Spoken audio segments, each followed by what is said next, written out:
At Vinton County National Bank, we believe in supporting the areas where we live and work. Now, we'd like to honor those who also serve our communities. Our new Community Champions account is especially for first responders, veterans, active military, and anyone employed in the fields of healthcare or education.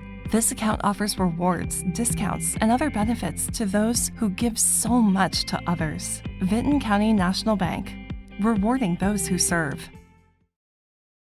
Would you like to work closer to home, save money on gas, and be rewarded for your hard work and attendance? Then Bellisio Foods is looking for you. That's right, Bellisio Foods is now hiring for multiple positions and shifts with great employee benefits, an on-site health clinic, competitive wages, and advancement opportunities. Bellisio Foods is a company that truly values their employees. Apply online at belisiofoods.com/careers.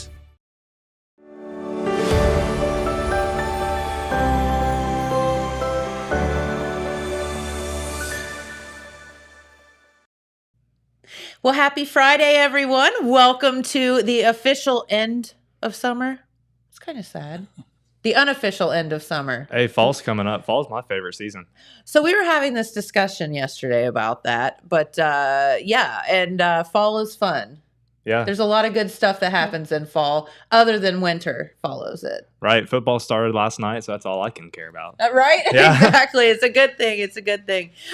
So Labor Day weekend. Hope you all have some fun plans. Weather's looking great. Should be a beautiful weekend to celebrate. So here we are, though, this morning, because we're going to celebrate something really, really cool that's happening on September 14th. And we have some very, very handsome young gentlemen here in the studio today. So could you tell everyone who you are? Andy Nelson. I'm the county director for the Farm Service Agency that covers Jackson County, and also serving this year as the president of Farmers Club. And then my name is Josh Winters. I'm the Ag and Natural Resources Extension Educator down at OSU Extension. You've practiced that, haven't you? I've said it a couple times. It's so long. You have to just keep practicing. You have to look in the mirror and just keep reciting it back to yourself. You do that so well. Well, if I don't, then I'll forget something and then I'll get yelled at. I know Dave Apsley, he works at our extension office. He just retired yesterday, but he always yells at me if I leave off the natural resources side because we're agriculture and natural resources. So we always had to practice that so he wouldn't yell at me. Well, you guys did very, very well. And thank you for being here on the show today. And we're going to talk about something that has such a kind of a rich history here in our area. It's been going on for quite a while. Actually, I see 62nd annual Farm City Field Day. And I learned something new off the air today, and we're going to tell you a little bit about it, why it's called Farm City Field Day, and what you can expect. So tell us a little bit about, first off, tell us a little bit about who puts on the Farm City Field Day. Okay. Yes, Farm City Field Day is sponsored by the Jackson County Farmers Club. Yes, and I'll be honest, I didn't know that was a thing. Well, it is, and it has been around about as long as Field Day. They were sort of started together. Farmers Club was organized, I think the first meeting was March of 1962. OSU Extension Service and a group of farmers got together and said, hey, we need to have some educational things. We need to learn what new technologies are coming out there. We need to share ideas. So Farmers Club began, and that sort of, Farmers Club is open to everybody. There's no membership. It's just a county organization. Okay. Everybody's invited to a meeting. It's an educational thing. We have a meeting season that runs from October through June. Okay. Josh here is in charge of getting topics for the meetings. Very good. We meet on the third Monday of every month at the Extension office. Okay, that makes sense. So in September, at the meeting coming up in September, we'll have a roundtable, come up with some topics, ideas for him to work on scheduling speakers and educational topics, and try to find things that are relevant or current. And sometimes they're not really ag issues, but they're just community issues. And okay. So again, it's not designed just for farmers. It's for anybody that has an interest in a particular topic that's going on at that event at that night. So I think that's super cool. And so, yeah, everyone's invited. Yeah. Yes. And so then Farmers Club then got the idea that a Farm City Field Day was actually started the year before Farmers Club began. And it was, again, a group of farmers got together and said, hey, we need to have more interaction between the rural people, the farmers, and our city cousins. Yeah, we need to bring the community together as a whole. So, the intent was, okay, let's bring the urban folks out to the farm so they see where the food is coming from. Not Walmart. They see what farmers are doing. And that's a big issue today. It really is. Yeah. We're so far, we're more and more far removed from the farm than we were in 1962. Yeah, which is, the purpose of Field Day is even more important today than it was back then, because we have that further disconnection between urban folks and farm folks. It would be funny to take like a poll of like, I don't know, I'm just throwing it out there, like third graders, and just ask them where like their food comes from and see what they say. Ask them where chocolate milk comes from. It comes from a brown cow, I think. Yeah. There you go. Like it's all of the, it would be interesting for that. And I know that you guys do, that's a whole other thing, to have this, I think it's the second grade classes out. Right. For the big day, and I think that's such a cool thing too. Yeah, the Farm Bureau with Farm Bureau. Ag Day out Ag at the Day, Extension that's what Office. it's called, yeah. yes. Yeah, we get all the second graders from the surrounding areas, and they come So and they good. get to rotate through sessions like this. This year I was involved with the sheep, so they actually get to hands-on, get to touch a baby sheep, and it was really fun for them. Yeah, that would be cool. So that's a good thing. But for us adults that still think that, food comes from the grocery store, that's where Farm City Field Day comes in. And it's called Farm City Field Day because bringing the farm and the city together to understand about agriculture. So 62nd annual. So cool. Yes. And so here's a fun fact, and this is what we were talking about off the air, is the fact that way back a few years ago, towns used to close down on Thursday afternoons because I don't know why, but they were open on like Saturdays. So like stores, downtown stores, things like that would take Thursday afternoons off, I think, because they worked Saturdays. Is that correct? I believe so. Yeah. So that's kind of why this is always on a Thursday, right? Yes. It's always been the second Thursday of September. And it was to make sure that, the folks, when everything's closed in town, they had the opportunity then to come out to the country. Right. Yeah.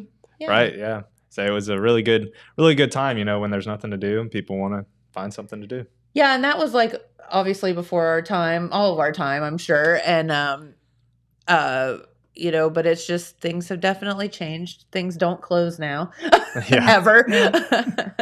But no, we hope everybody comes out. So let's talk about Farm City Field Day and all of the things that are going to happen on September 14th. Well, if I could add go back to a little bit.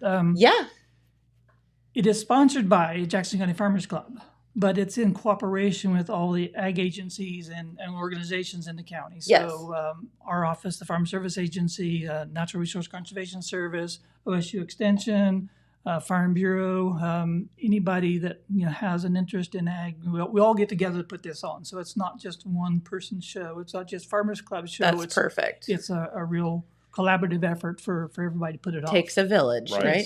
Right. Yeah. Yeah, but Farm City Field Day this year, it's on September 14th. So it's actually, we start on September 13th. So if you didn't already know, we roast our own beef throughout the pit roasting.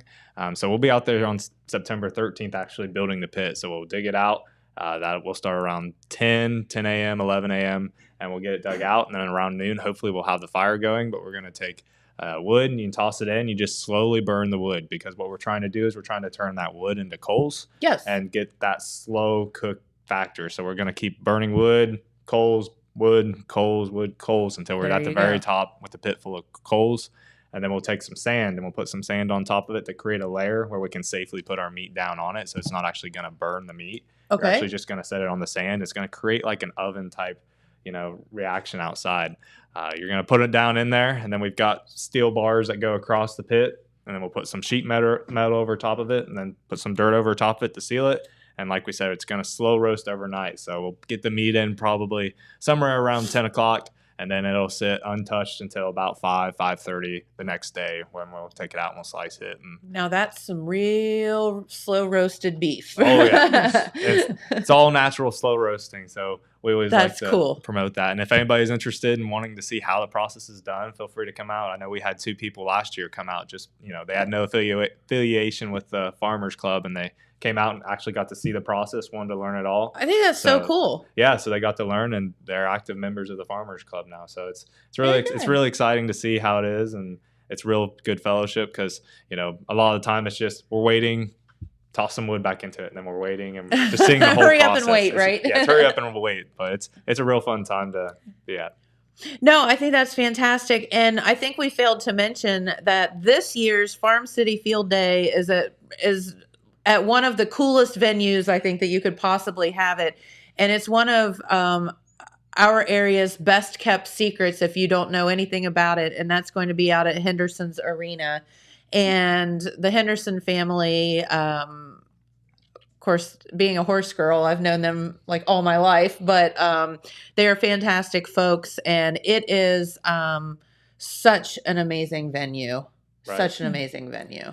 Yeah, we're really excited to have it. One, because, it's like you said, it's the hidden gem of Jackson County agriculture. It brings in so much money to the industry. People have no idea how much money Henderson's Arena brings to our economy yearly, all the time. Yeah, just by food, anybody coming in, just, hotels, 10 minutes away, food, I mean, anything and everything it impacts. Yes. But them being the hidden gem of Jackson County for agriculture, and just being in a centralized location, it's not too far for anybody to come out. So right on the highway, come right on out and see it. But for the programming that we're going to have, it's going to start at around 3 p.m., just the educational program piece that we're going to have. They're going to talk about, that kind of thing that we were talking about, how much money they do generate, because they've actually done some research and to see the estimated value that they've brought into Jackson County, which is really cool to see. And then after that, they're going to do horse programming. And then we actually have the Scioto and the Stockdale fire departments coming in to do a grain bin rescue, how they would interact if there was a grain bin issue or a rollover accident. Oh, wow. That's cool. So that's going to be a really good kind of a simulation. Right. It's going to be a really good viewing of what you should do and what the emergency personnel is going to do if something would occur. Heaven forbid it happens, but we want to expect the unexpected. Sure. And then we're also going to go and see an alfalfa field and talk about alfalfa growth, seeing, how they grow alfalfa. I know they seeded alfalfa on alfalfa. So we've got an extension specialist coming down to talk about, how you should do it, how you should grow it. And some cover crops we'll also be talking a little bit for the educational pieces. So, and that will be again on September 14th out at Henderson's Arena. And if you don't know where that is, it is literally so easy to get to. You just head out State Route 32 toward Cincinnati from Jackson, and then turn left on Fossan Rd. And if you can't find it from there, I don't know what to tell you. It's the big arena that's there with the horse fences and all the stuff. Right. And things. If you go past Van Fossen, just go to Glade. Yeah. Turn right on Glade. Come back. Come back. Come back. Yeah, it kind of goes in a big loop. And also, of course, Beth has such a beautiful tack shop out there, apparel store. And people, I'm sure, will be able to have that opportunity to see that as well. Because it is, when I was showing horses, you had to go to Columbus or Cincinnati or somewhere to get apparel and tack and all of that stuff. And we have it right here in our backyard. Right. I mean, it's ridiculous. And again, I hope people understand that. Yeah, it's a really nice convenience to have. They really found a market, executed the market, and absolutely they're providing a lot of benefit for the community and for Henderson's themselves, adding just a dot on the map for everybody to come to. Absolutely, putting Jackson on the map, right? Very good. Okay, so Farm City Field Day. Now, okay, so we're slow roasting the beef. How does one partake in eating the slow roasted beef? We will try to serve around 6 o'clock. We'll open the pit about 5, pull the meat out so it can start cool because it'll be extremely hot coming out of there. I'd say so. So we have to let it cool slightly so we can slice it. We'll bring it up to the serving area. We got some folks that'll slice it up, and then we try to get a crew of people to make the sandwiches. And then, of course, the meal comes with baked beans, coleslaw, potato chips. So it's a full meal. There you go. A good meal. A lot of people brag. In fact, we still have a lot of people who come just for the meal. Okay, and you can do that too if you want. Yes, absolutely. So is there I know there's a charge for the meal, but like can you just come out and participate in the day, or yes, do you absolutely. Is there the any only kind of charge fee? is the meal. We just to cover costs. So we don't try to make money on it. It's Sure. just to cover costs. And even Farmers Club itself, there's no membership dues. It's open to everybody. Great. So no, there's no fee for anything other than the cost of the meal for field day. Yeah, nowadays it's really hard to find, getting a whole meal for $10. Are you kidding? Getting roasted beef. I think we're getting some baked beans and some coleslaw, and having that whole meal just for $10. You can't. And it's also local roasted beef because we always procure the meat from a local farmer. So it's all very cool. Yeah. Okay, very good. So again, practice what you preach, right? Right. Yes. Yeah. So is the alfalfa and the cover crops and all that, will that be right there in that vicinity as well, that people, it's all at Henderson's? So the alfalfa and cover crop will just be moving maybe like a street over. It's really not too far away, but it's one field away from Henderson. So we're really not going too far, but it will be there. And like we said, the alfalfa field's already planted, so we actually get a visual representation of the field, how it's looking, some opportunities that they could have, and having that extension specialist coming down and being a part of it. Whether it's alfalfa or not, she's going to be able to answer any type of forages questions you have. So hay is a really big crop here in Jackson County. So bringing those hay questions. So if you just have a question about am I doing something right, bring those questions and she'll answer them. And that's what extension's here for, is we're happy to do it. So bringing in that extension specialist is really, really helpful for that. And we do have a lot of great resources with extension, with soil and water conservation, like all of this Farmers Club, like all of these things. If you have any questions, we have the answers right here in our backyard. You just have to ask. Right. And then if I don't have We're an answer. so fortunate. Yeah. And if I don't have an answer for it, that's part of the extension too, is having me, you have everybody for Ohio State. You find it. Yeah, we've got multi people like me in different counties, and we have just state specialists whose job is just to focus on that specific area. So, if I don't have the answer to your specific question, I can send it on to someone who would, and we'll get an answer for you. We'll get the right answer for you. Very, very good. Well, I am super excited about this, and again, it's a really fun. It's a really fun day. Everyone is welcome, and that's the main thing, is that that you are welcome. Absolutely. Right. You don't have to be a member of a club. You don't have to be a farmer.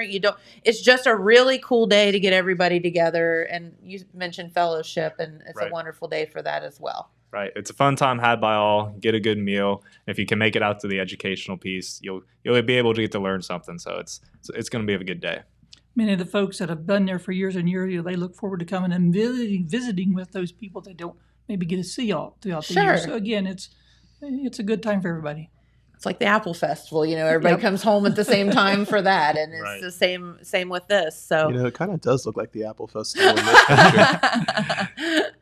Yes, absolutely. So, and there's plenty of parking, plenty of space for everybody to roam around. And honestly, if you just haven't seen Henderson's, you're going to be in awe of how cool it is out there. Right. You see the one building off just driving on the highway, but then you start looking back and they've got building after building after building over there. So just being able to get that walking and getting the view, everything is just really cool. Yep. All right. Well, guys, is there anything else you wanted our viewers to know about while you're here?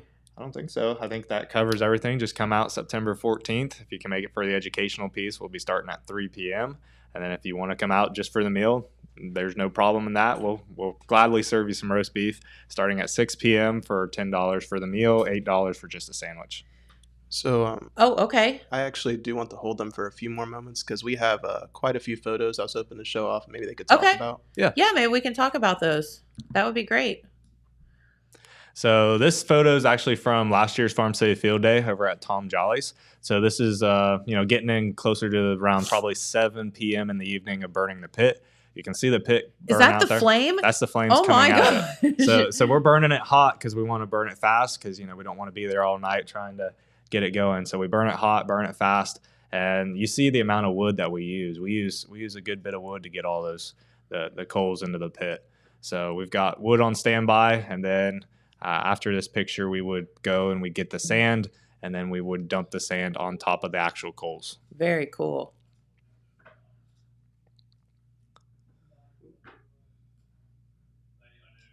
So I did pull some older social media posts, so these may be from even like farther dated years.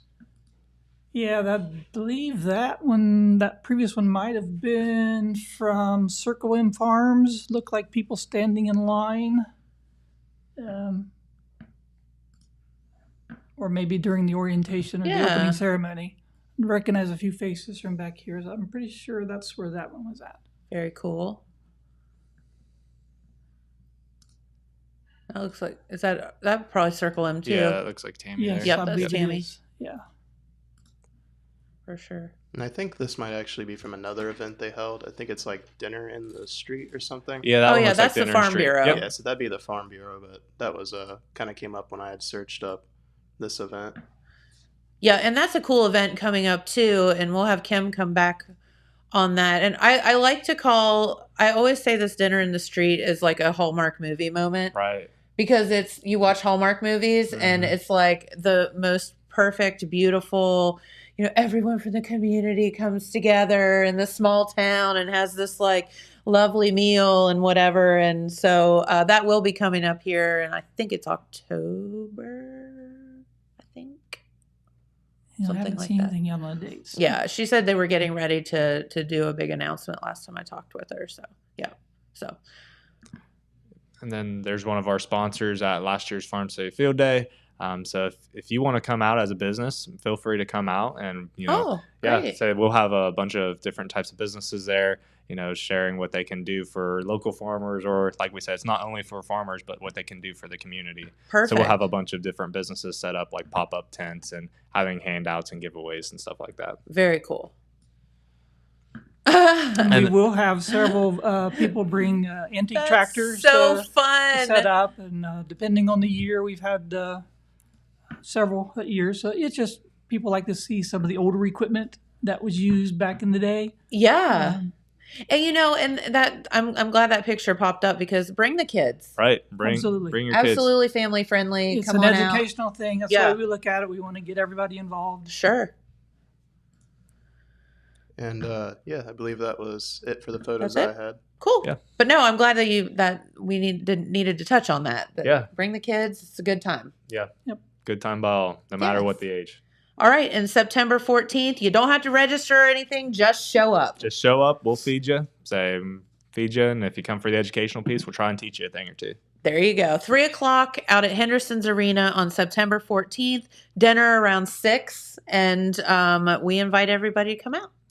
Absolutely. Thank you for having us All on. right. Oh, thank you guys, Thank and you. have a wonderful holiday weekend. Yeah, The too. unofficial start to cold weather And football season. and football That's season. the right thing to say. Football I know. season. So it was so funny. I told we always get together with my cousin and whatever over Labor Day, and so I said to Jamie, I was like, "Oh, how about Saturday?" And he was like, and I'm like, "What?" He's like, "Ohio State football Right. starts Saturday." I was like, "Okay, we'll do Sunday." I tell you what, it totally went over my head that's even like already. I have 2 weddings I have to go to, and they're both on Saturdays, and I'm already just frantically panicking about when the game's going to be on, what games I'm going to be missing, because I only get like 12 or 14 weeks of this. I know.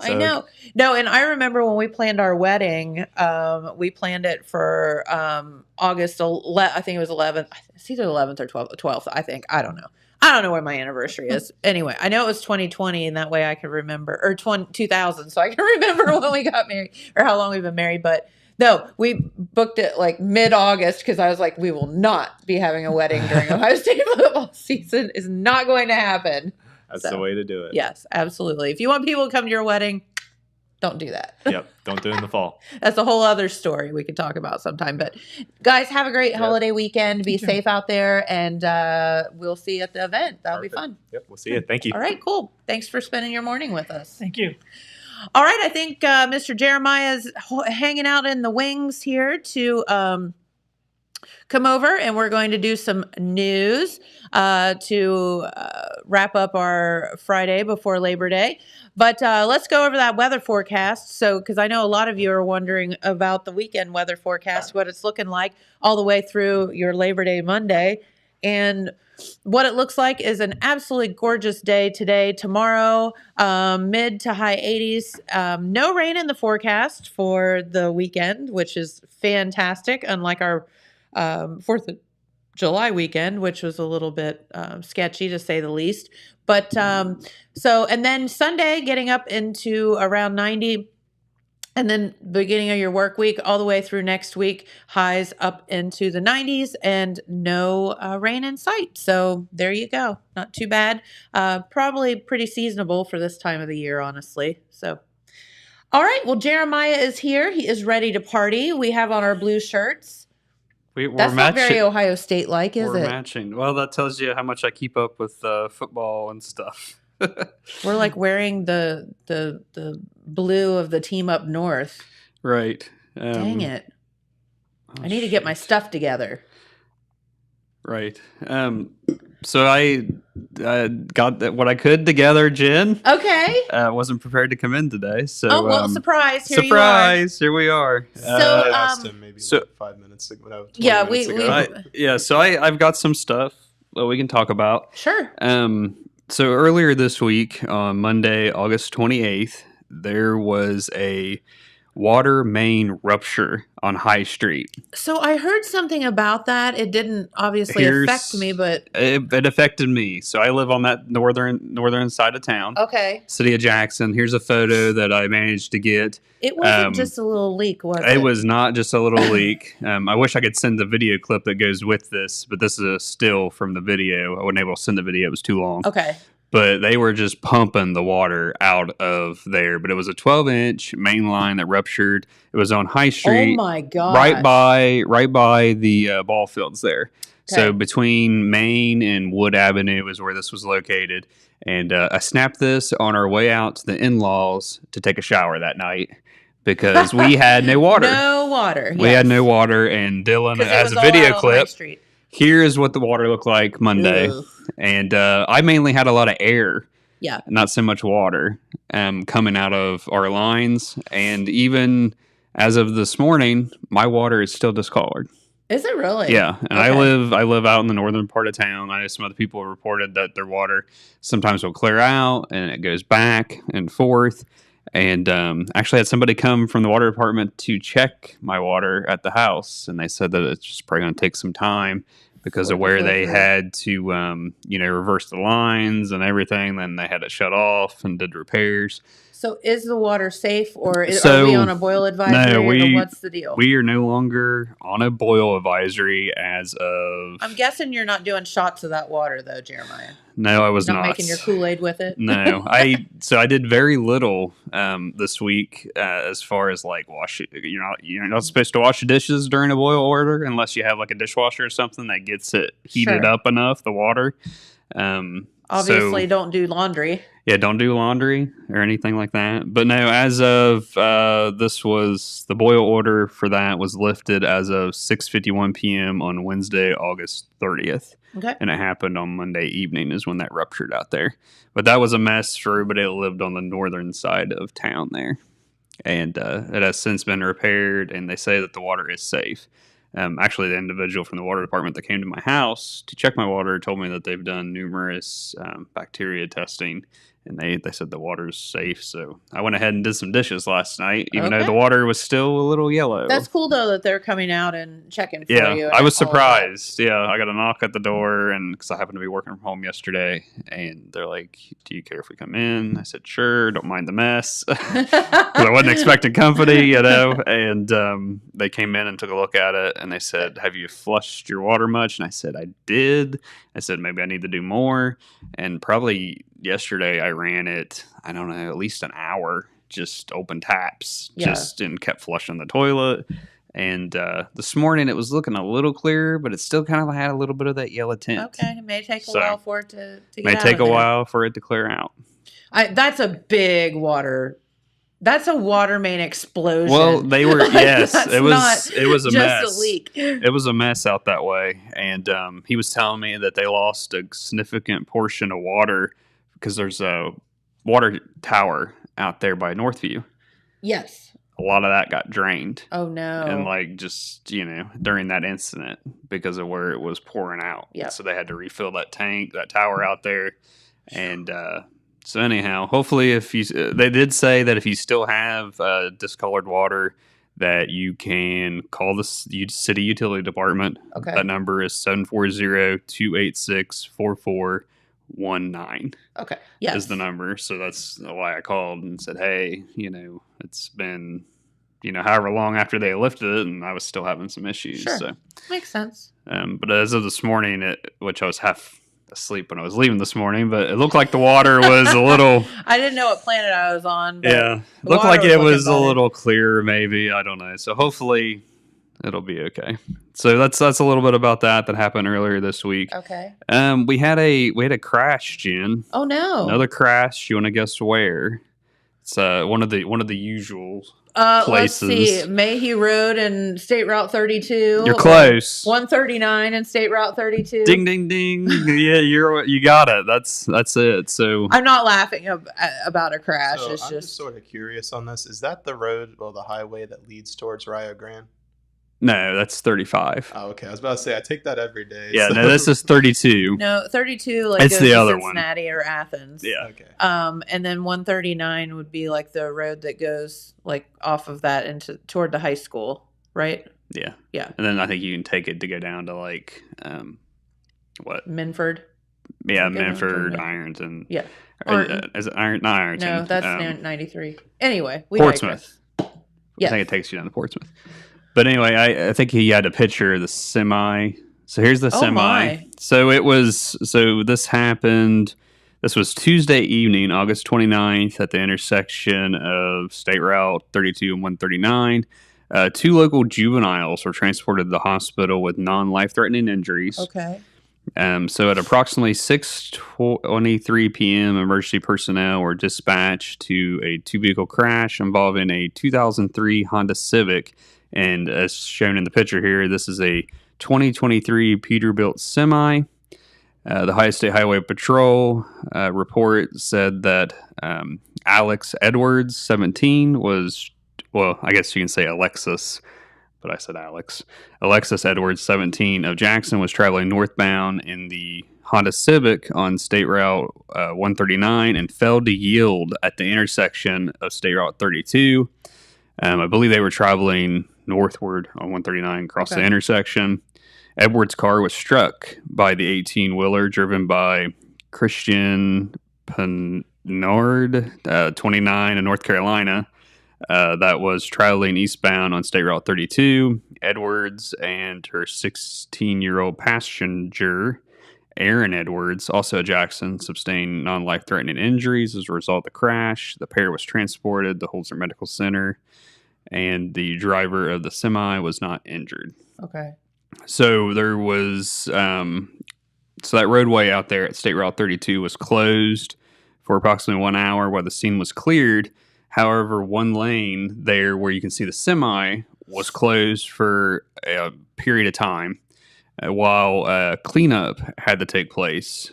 Jackson County Emergency Management Agency Director Rob Chekleski called me late Tuesday evening, and I said, it's never good when we get a call from you this late, sir. What's going on? Definitely not. And he said, we had this crash out here at 139, and the semi has lost roughly 50 gallons of diesel fuel. Oh no. Okay. So the passenger side fuel tank there, you can't see in the picture, but you can see on the ground some of the diesel fuel where they're trying to keep it contained to that little area. Well, some of it got out into the median there.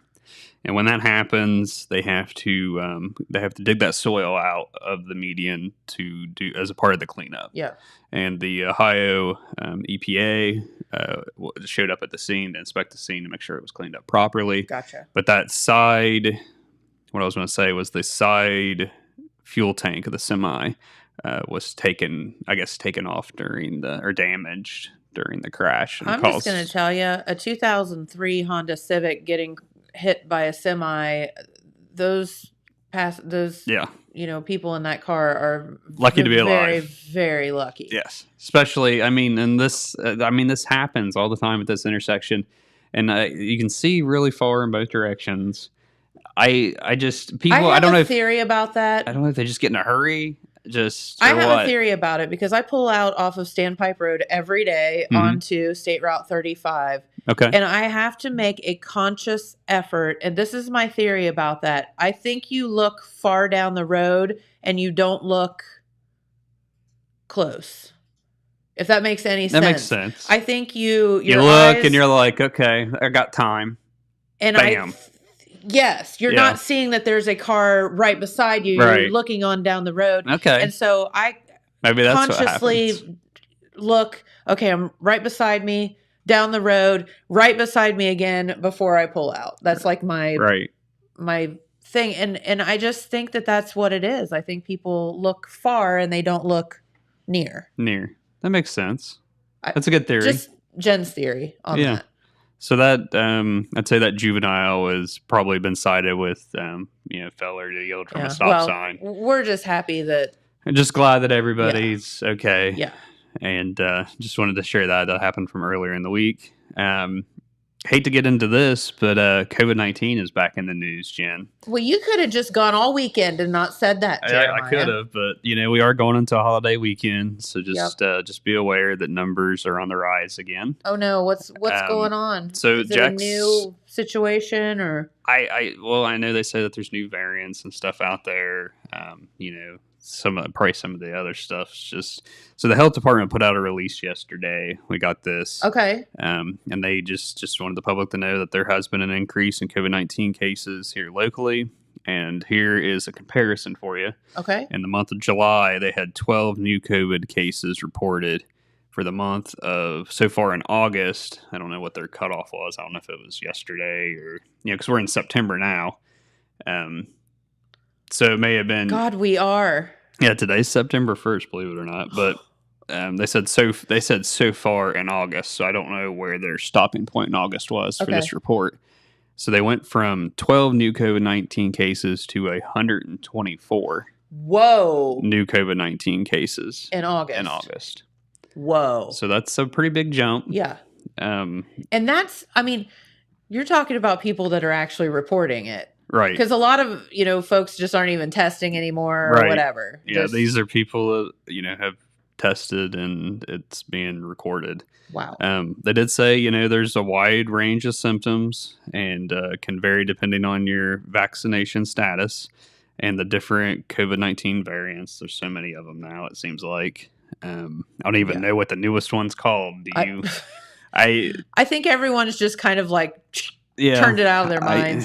Because it was just, like I like to say, and I'm sure I'll tell the kid one day, during the dark days, it was this variant and that variant, and so they just said as a reminder, some symptoms of COVID-19 include fever, chills, cough, difficulty breathing, tiredness, muscle or body aches, headache, sore throat, nausea, vomiting, diarrhea, and new loss of taste or smell. Which that's one of the, I'm just going to tell you, all the other stuff's whatever, but the losing the taste and smell is a real bummer. I've never got. So did you experience? Mm-hmm. So I've never got to experience any of the COVID stuff. And it's fun. Yeah. I wasn't even hardly sick. I just couldn't taste or. I did. It was like the worst cold you've ever had. That was my experience. Just like ugh. Mm-hmm. You just felt bad. But the whole loss of taste and smell thing is a whole other situation because it just messes with everything that you do. You don't realize, yeah. They did say with some of the variants, you may have no symptoms at all.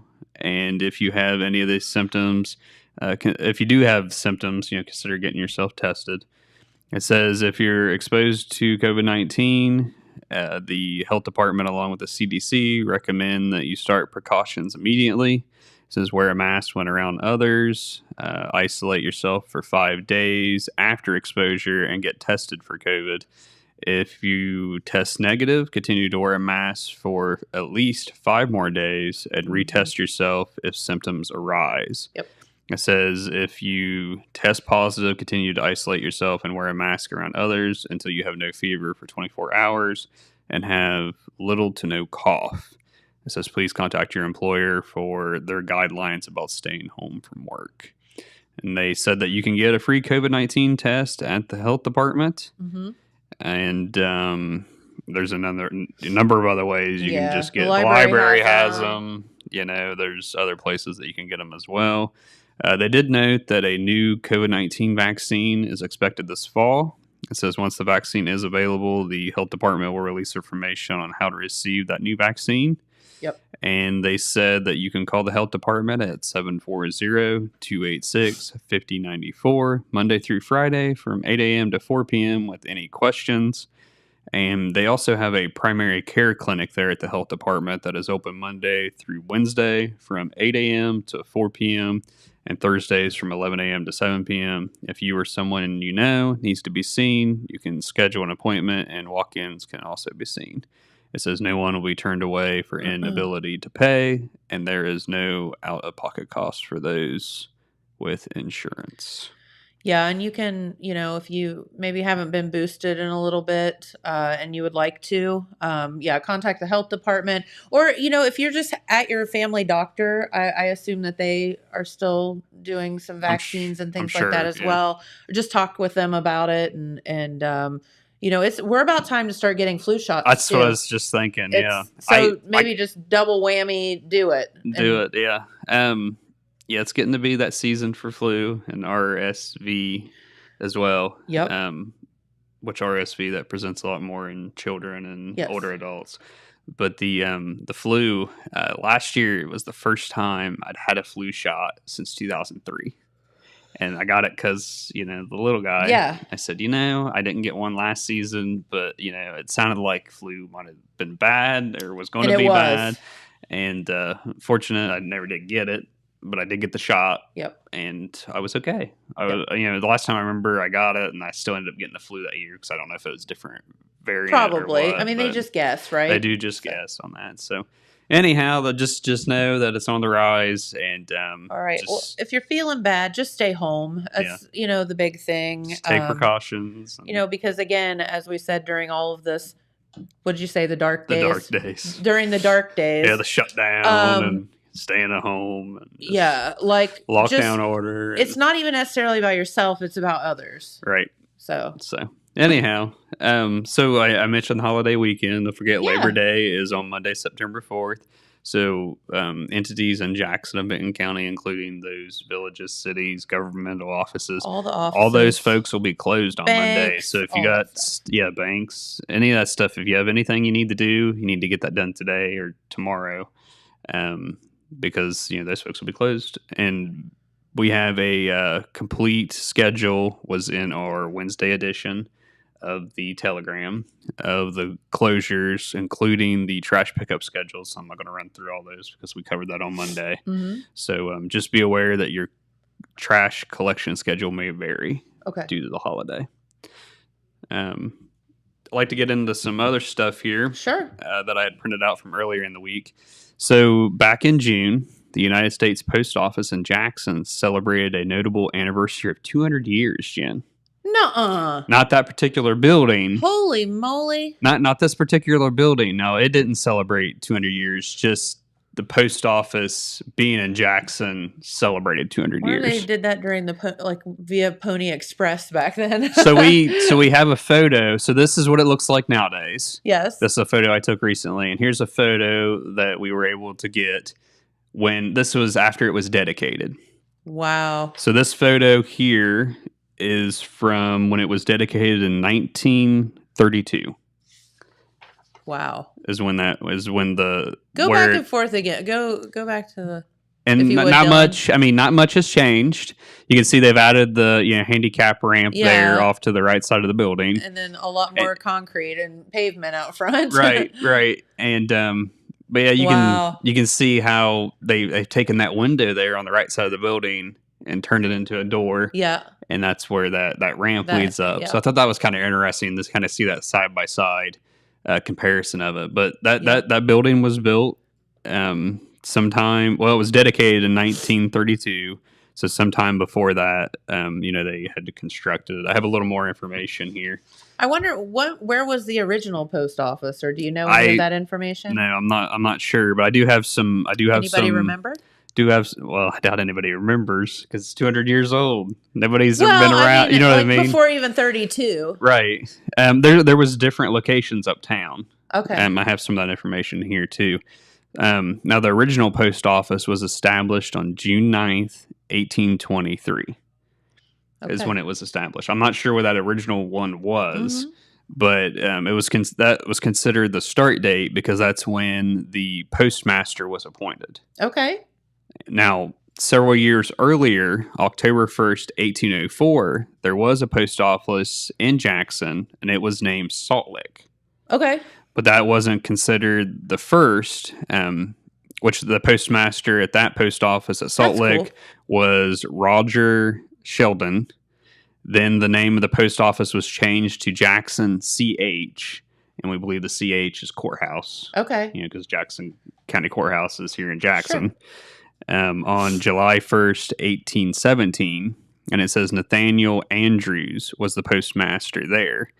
But it says, however, Sheldon and Andrew weren't appointed postmasters, so neither date of 1804 nor 1817 were considered establishment dates. According to the United States Post Office, the establishment date is the date when the first postmaster was appointed. So they had to be appointed for it to stick. Very cool. So so that date of 1823. So that's why they say, June 1823 to June 2023. That's 200 years. That is crazy. So there have been a number of post office buildings in Jackson over the years. Early postmasters had struggled in small storefront type facilities with only a small amount of space. Some known locations that I was able to find doing some research and with help of local historian Robert Bob Irvin.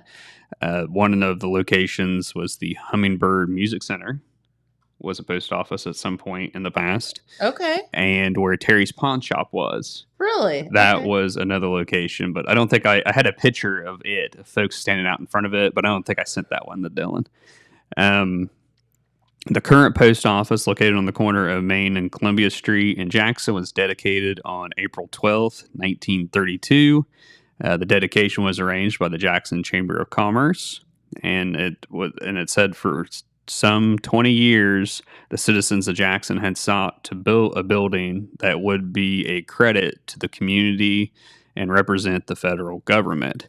It says the dedication program back in 1932 began with a banquet at where the Christ United Methodist Church is, Portsmouth Street.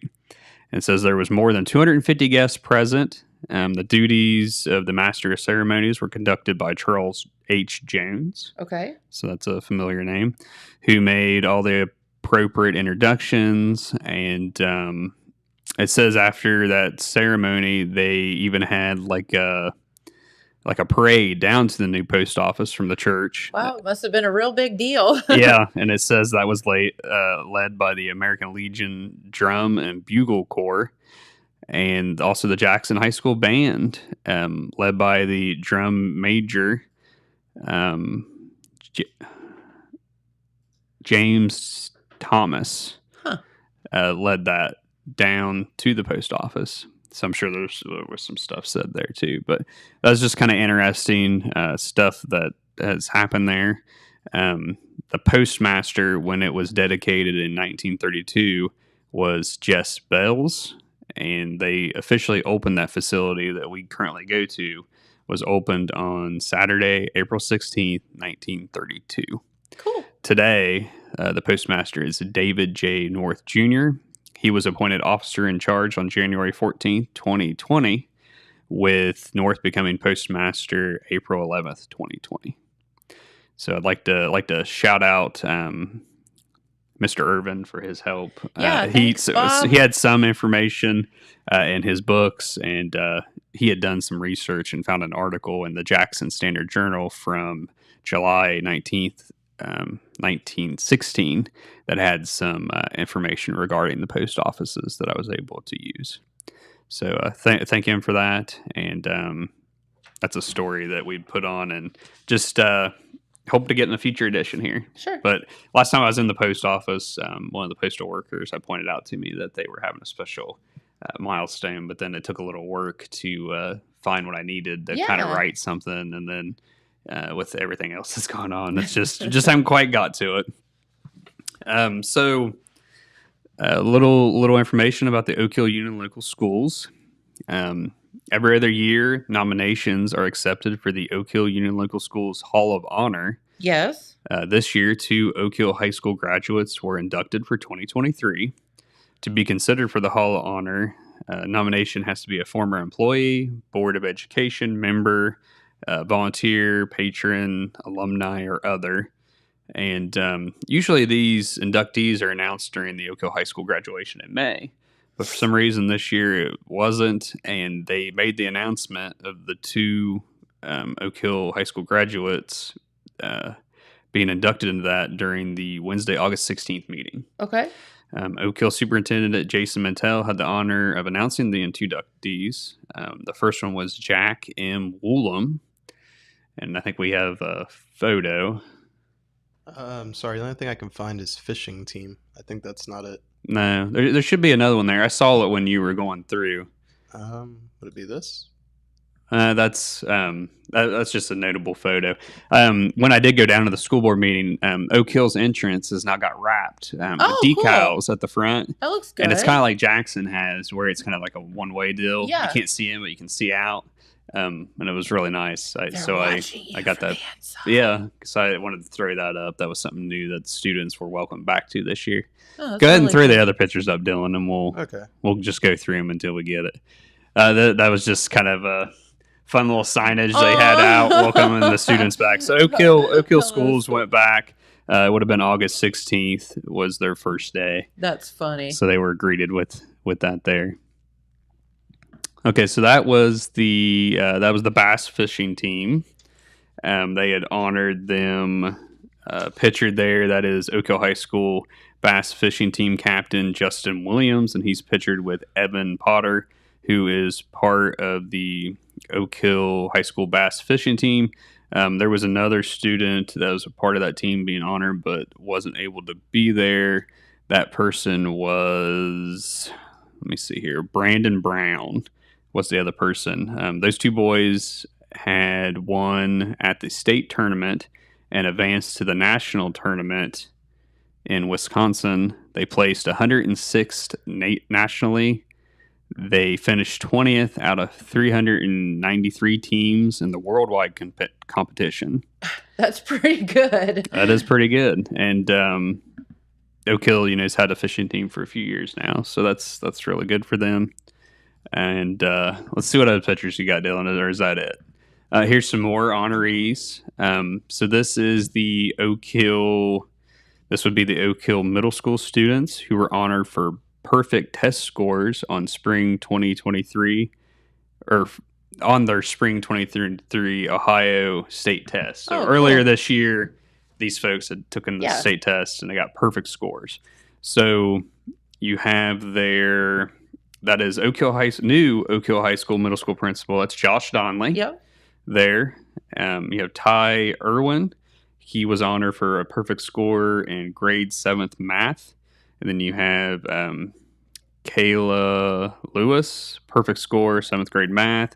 Chelsea Fauble, that's perfect score for 6th grade math. So that's a little bit on that. You got some more honorees. These are the elementary students who had perfect scores during that same state testing. Super cool. You have Haley Lewis, perfect score, 4th grade math. Sophie Edmond, perfect score, 4th grade math. Parker Moore, perfect score, third grade language arts, English language arts. Titus Little, perfect score, grade 3 math. Mitchell Gillen, perfect score, grade 4 math. And in the back row there, you have some of the teachers for grades 3 and 4. And you also have Oak Hill elementary principal, Rebecca Potter. Cool. So is that it, Dylan, as far as pictures? Yeah, that's it. We not have the honorees. Okay. Well, there was, we can go ahead and talk about it. So we don't have pictures, but this was on the front page of a recent edition of the Telegram. Mm-hmm. We had this on there. So it was Jack M. Woolham and Joyce York McClurg were the two inductees. And I can tell you a little bit about them here. Let's see. So Mantell first recognized Woolham. Now, Woolham passed away on Saturday, March 24th, 2018, at the age of 70. So he was kind of being honored, after death to be inducted into that. He was a 1966 graduate of Oak Hill High School. After high school, Mr. Woolham pursued a higher education at Franklin University, earning a degree in business. He went on to earn a master's degree from Eastern Michigan University and credentials as a certified public accountant. Woolham, there you go. So the folks accepting the award in honor of Mr. Woolham, this is longtime friend. You can see they're shaking hand. That is Chuck Miller, and then there with him, that is Chuck's wife, Julie. The pair accepted the honor of the induction on behalf of their late friend, Jack Woolham. Chuck told me that they had been friends for as long as he could remember, got into all kinds of stuff, trouble. And he said that after his death, they kind of became the overseers of, I don't know what you call it, his money. Yeah. There was a scholarship opened up. Cool. That they were able to do for Oak Hill students as a part of, him. Anyhow, the other person that was honored was Joyce McClurg. She was a 1962 graduate of Oak Hill High School. McClurg has served the schools and community in many ways over the years. She has been involved in Beautifying Oak Hill Committee, the Festival Flag Committee. She has selflessly volunteered her time in the Oak Hill Band Program as well as the Oak Hill Choir Program since 2006. She has also shared her talents of announcing the Marching Oaks.